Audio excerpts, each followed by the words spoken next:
Ada told me I was a burden on a Tuesday night.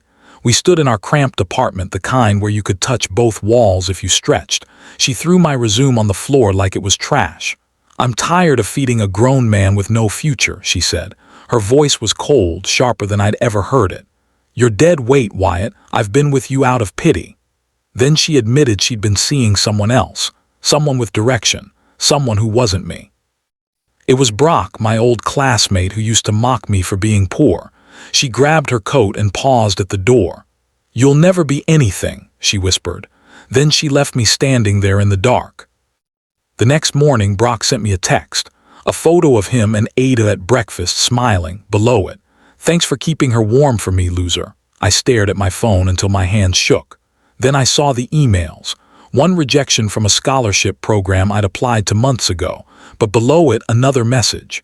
A tech startup offering me a last-minute internship in another city. Unpaid but real. It required me to leave in 2 days. I looked around the empty apartment at the space she'd left behind. I packed one bag. No goodbyes, no explanations, just a promise I made to myself in the silence. The startup was brutal. I worked 16-hour days, slept on the office couch, ate ramen from the corner store.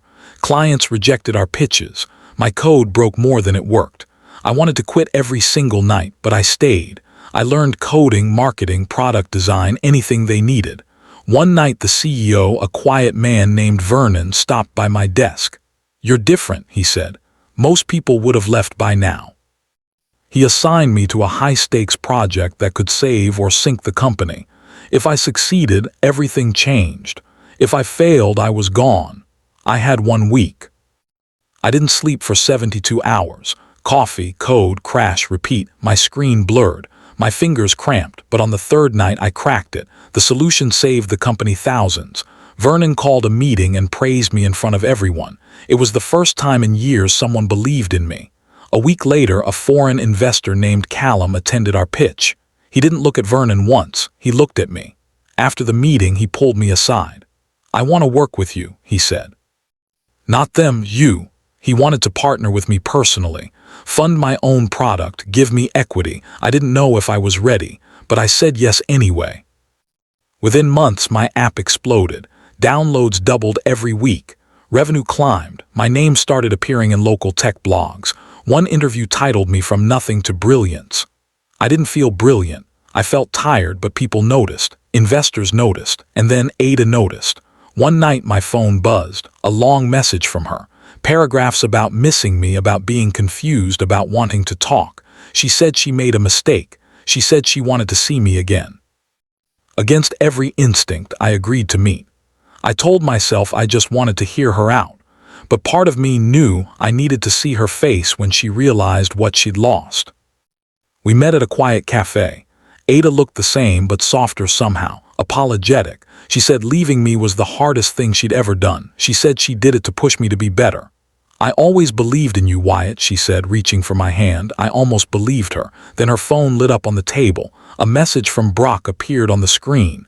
"Make sure he still wants you. We need his connections." She didn't notice I saw it.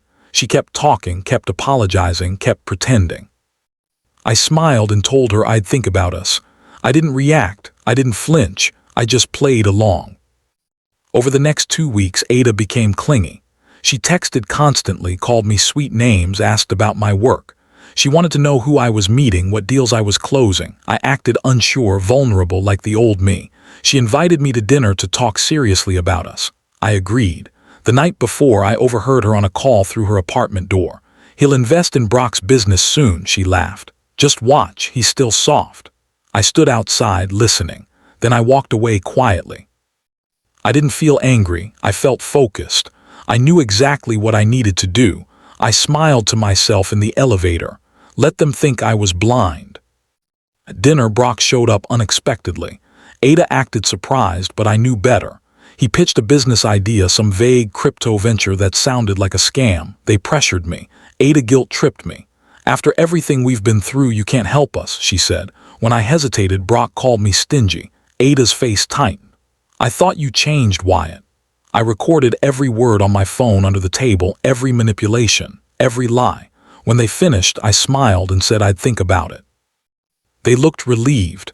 I looked satisfied. They had no idea what was coming.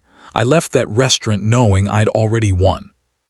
A month later, I was invited to speak at a tech gala. VIP status. Ada begged to come as my plus one. I politely declined. She showed up anyway with Brock. They tried introducing themselves as people close to me. Vernon interrupted them loudly. "Wyatt's the backbone of our success," he announced to a crowd of investors. Cameras flashed. People clapped. Ada and Brock stood frozen.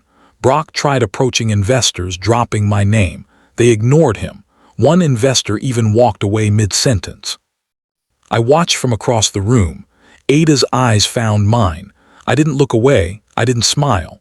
I just held her gaze until she looked down. After the event, Ada cornered me in the parking lot. Mascara streaked down her face. "Please, Wyatt, we're desperate. Just give us the investment now." Her voice cracked. I pulled out my phone and played the recording from dinner. Her face went pale. Brock's voice echoed through the speaker. "Make sure he still wants you. We need his connections." She tried to speak, but nothing came out. I looked at her calmly. "I'm not angry," I said. "I'm grateful. You broke me so completely that I had no choice but to rebuild myself into someone better." Brock rushed over, hearing everything. "You recorded us," he shouted. I didn't answer. I just stepped back and watched. Ada and Brock turned on each other instantly. She blamed him for the plan. He blamed her for failing. Their voices rose. Investors nearby stopped and stared. Someone recognized Brock from a fraud warning list circulating online. Security approached. They escorted Brock out while Ada stood there shaking. The parking lot went quiet. She looked at me, tears streaming. "Please," she whispered, "just take me back. I'll do anything." I felt nothing. No anger, no satisfaction. Just emptiness where love used to be. I turned toward my car. She grabbed my arm. "Wyatt, please." I gently pulled away. "You loved me when it was convenient," I said. "That was never love." I walked to my car without looking back. My phone buzzed. Callum, my investor. The app just secured a global partnership. My life was about to change again. As I drove away, I saw Ada in the rearview mirror standing alone under the parking lot lights. She looked small, defeated. I didn't feel victorious. I felt free. A new message appeared on my screen. From a woman named Iris, someone I'd helped during my lowest days. "I always knew you'd make it," she wrote. I smiled. Not because Ada lost, but because I finally won the only battle that mattered. The one against who I used to be. If you've ever been underestimated, betrayed, or used when you were struggling, this story is your reminder. Success isn't about proving people wrong. It's about proving yourself right. The people who abandoned you will always come back, but only when it's too late. They'll want what you've become, never who you were. And that's exactly how you'll know you've already won. If this story hit you, subscribe. Because everyone deserves to see what happens when the underdog refuses to stay down. Your breakthrough is coming. Don't let anyone convince you otherwise.